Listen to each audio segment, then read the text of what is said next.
Okay, the video quality on this is probably not going to be the greatest, but we got a Bobcat 773 here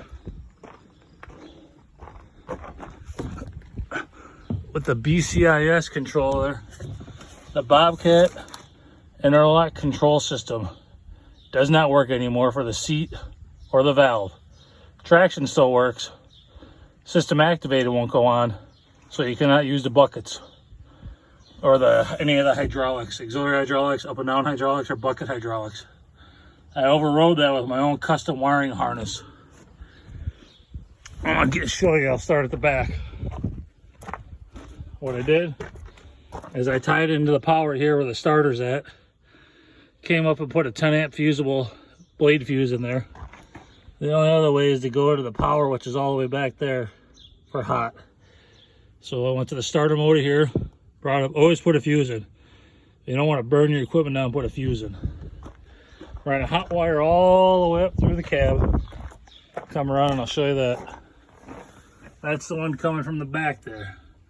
That goes up into the cab, and that goes up into a lighted switch. That's behind the lap bar right there. I'll show you that in a minute. Then out of the lighted switch, we got a line coming over here. Okay, over here, I know it's kind of a mess, but down here is your solenoid and your servo to run your bucket controls. That's down here at the bottom. It's nice and dirty. Your auxiliary controls are these two servos and solenoids right here. So what I did is when you flick the switch on, power goes to there all the time. Then power also goes to this three-way plug here that I tied into.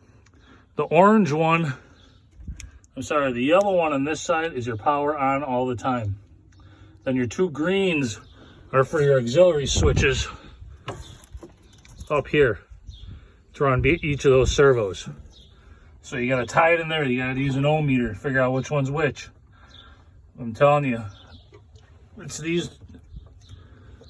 ones right here. So you see that orange one there? That's going to be your power coming in, and those two greens are going to be going to each one of those servos, so that when you run the switch, you can still run your auxiliaries. Now you're going to need a ground, and I daisy chained the grounds for all three servos. The bucket, the hydraulic unlock servo and solenoid down there, and these two here, and I ran the ground up to here, zip tying everything up underneath here as we go. And then it comes up underneath here. Okay, so then we got power coming out of that switch directly to the bucket servo and solenoid, so that way I can run those right away.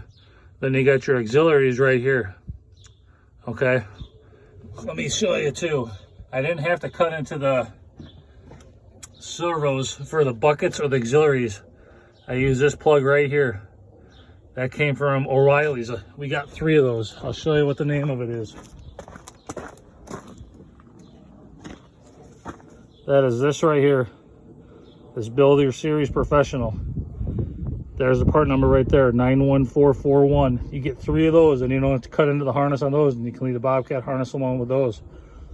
Now with the 3 wires that come out of your handle here, I couldn't find that plug, so I had to cut into that one. Okay, let me drop the cab here real quick.